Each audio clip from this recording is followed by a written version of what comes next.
So what do you think when you see that list of charges that they came up with? It's pretty daunting, isn't it? Yes, absolutely. Even when I was taken down to the jail to get processed, the officer who walked me down saw the bill of indictment. He was even surprised, like, this is a lot of charges. And I was kind of like, yeah, I know. You know, and that was the beginning of the criminal case, and that was a very hard day for me. That was a very hard day. Mm-hmm. So I would say that would rank probably up there with the hardest, one of the hardest days of the last 10 months or 9 months. Reading the charges, you think, Emily, or?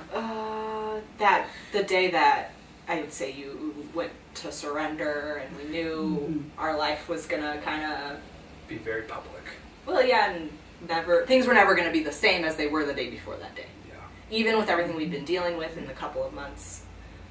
Leading up to it. Yeah. Yeah, that when we had told... That was a no turning. That was a day where you know, things are not going to be the same. We had told a handful of our really, really close friends, and they had been praying with us. And but yeah, that was the day that the public found out, you know, with the arrest. And so that was hard, for sure. And that was like, I think the weekend before was the weekend that I had to resign from my position in the church. How did that play out? You're leaving your job. That was... Well, it stunk.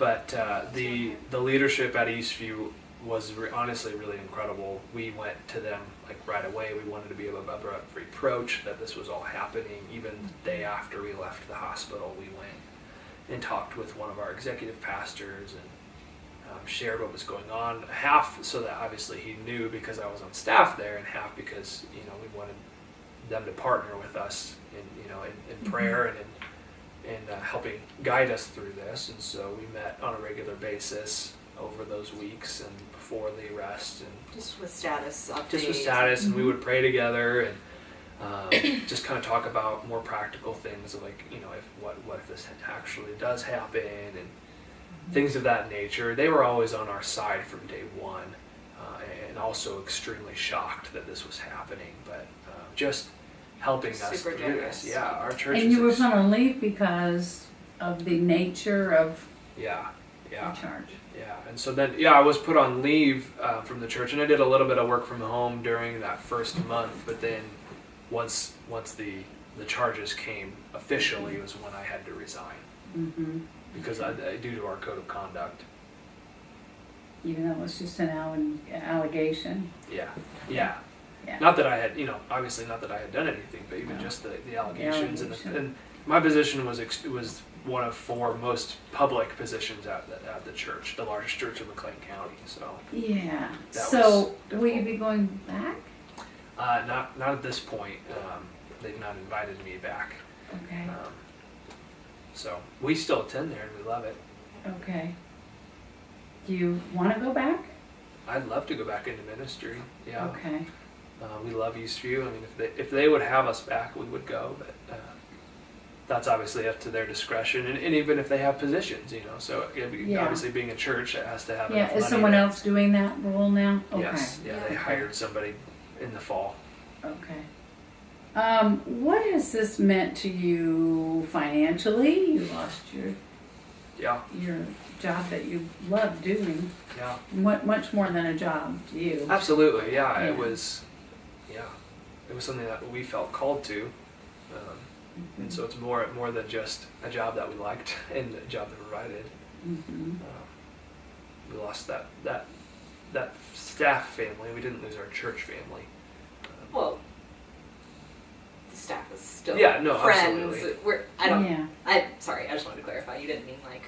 Yeah. It's not like they abandoned us. Just, you know, not seeing them every day. You're not on staff, so we're no longer on staff. And so. Right.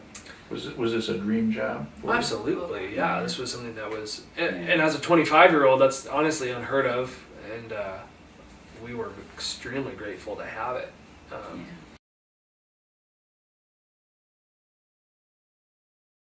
And I think about the times, you know, I went to take an assessment, a domestic violence assessment, and I got there and they told me, and I thought I was going to take it, I was going to go home.